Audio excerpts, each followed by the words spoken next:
2030년 정도 이렇게 되면 전기차가 한 35% 정도 마켓쉐어가 되지 않겠나 이렇게 생각합니다. 전기차를 한번 타보면은 아마 내연기관차를 못 타실 거예요. 왜냐하면 진동이 없고 조용하기 때문에 굉장히 피로도가 낮습니다. 자동차는 이 미세한 이 진동이 있기 때문에 이 주행하면서 거기서 오는 그 피로도가 굉장한데 이 전기차는 진동이 거의 없습니다. 그리고 조용하고요. 이게 큰 문제가 없었으면 이 마켓 시야가 굉장히 빨리 늘어날 건데 결정적인 단점이 한 두 가지가 최근에 이제 발생이 돼서 이 문제를 이제 해결하고 있는 단계라고 좀 보시면 되겠습니다. 그 중에 전기차의 지금 가장 큰 문제는 뭐냐면 인프라 자체가 충전소도 제대로 되어 있지 않고 충전하는 시간이 길고 또 그 다음에 이게 겨울에 되면 배터리 효율이 이렇게 떨어지기 때문에 주행 거리가 굉장히 길지가 못합니다. 또 한 가지는 부수적으로 최근에 나온 문제는 화재가 발생했을 때 잘 진화시키기 어렵다는 겁니다. 그래서 지금은 그 액상 배터리가 아니고 전고체 배터리라고 지금 거의 개발이 돼서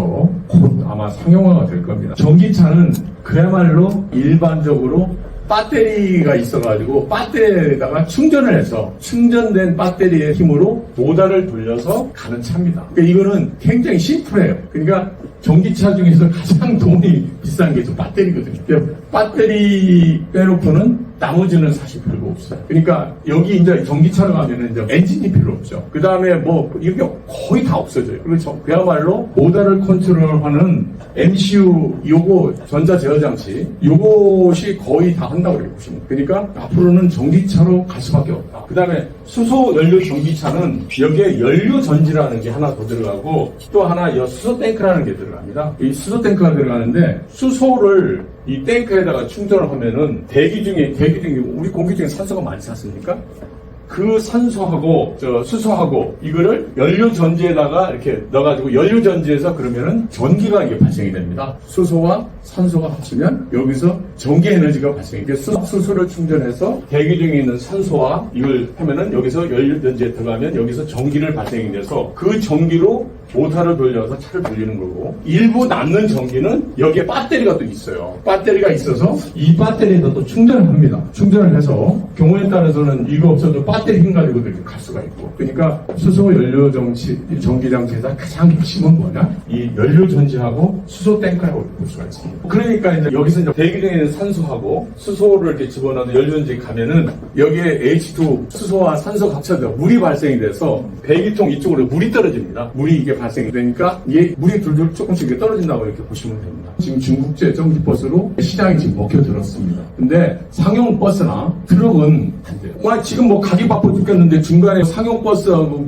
충전한다고 몇 시간씩 배터리 꽂고 이럴 상황이 아니거든요. 시간이 돈인데 그렇기 때문에 그건 전기차로 갈 수 있는 상황이 아니에요. 그럼 방법은 딱 두 가지. 뭐냐면 수소전기차로 가는 거 아니면 내연기관차로 그대로 하든지. 근데 내연기관차는 아까도 제가 말씀을 드렸지만 무슨 문제가 있냐. CO2 규제, 배기가스 규제 이런 문제 때문에 결국은 그걸 쓸 수가 없거든요. 그래서 상용차에 우선적으로 전기차를 상용화가 곧 될 것 같습니다. 그러면 유럽에서 이제 그게 굉장히 좀 빨리 이렇게 진행이 되고요.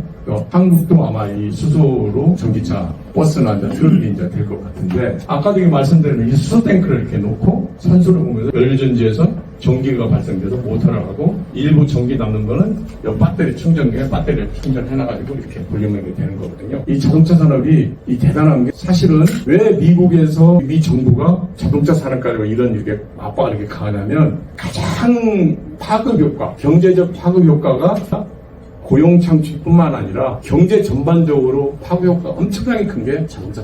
이거는 반도체하고는 차원이 다른 얘기예요. 그러니까 반도체는 실질적으로 고용 효과라든가 이런 경제 파급 효과가 그게 크지가 않습니다. 그러니까 미국에서도 자동차 산업이 챔피언일이죠. 미국이 어떻게 보면은 자동차의 본부장이었는데 지금 1, 2, 3등에 들어간 데가 한 군데도 없어요. 그러니까 미국이 지금 정말 이래가지고 큰일 났다 생각이 드는 거죠. 그렇다고 해서 지금 자기네들이 뭐 배터리 기술이냐 배터리 기술도 없죠. 다만 테슬라가 대단한 게 하나 있습니다. 테슬라가 이 컨트롤러 아까 말하는 그 제어장치 쪽에 먼저 생각을 해서 테슬라의 그 창업적 친구가 대단한 친구예요. 자동차 제어장치는 테슬라가 한 2, 3년 앞섰습니다. 컨트롤러라든가 전체적인 제어장치를 하는 게 테슬라가 좀 앞서 있다. 적어도 한 2년 내지 3년은 앞서 있다. 근데 전자 쪽에 2년, 3년 앞서 있는 건 대단한 차이거든요. 그걸 극복하기가 굉장히 시간이 좀 필요합니다. 근데 테슬라도 약점이 있죠. 그런 거는 앞서 있는데 자동차 자체의 기술에 대해서는 훨씬 뒤떨립니다. 전기차 중에서도 전기차가 있고 수소연료 전기차가 있는데 결국은 그쪽으로 이렇게 바뀐다. 그게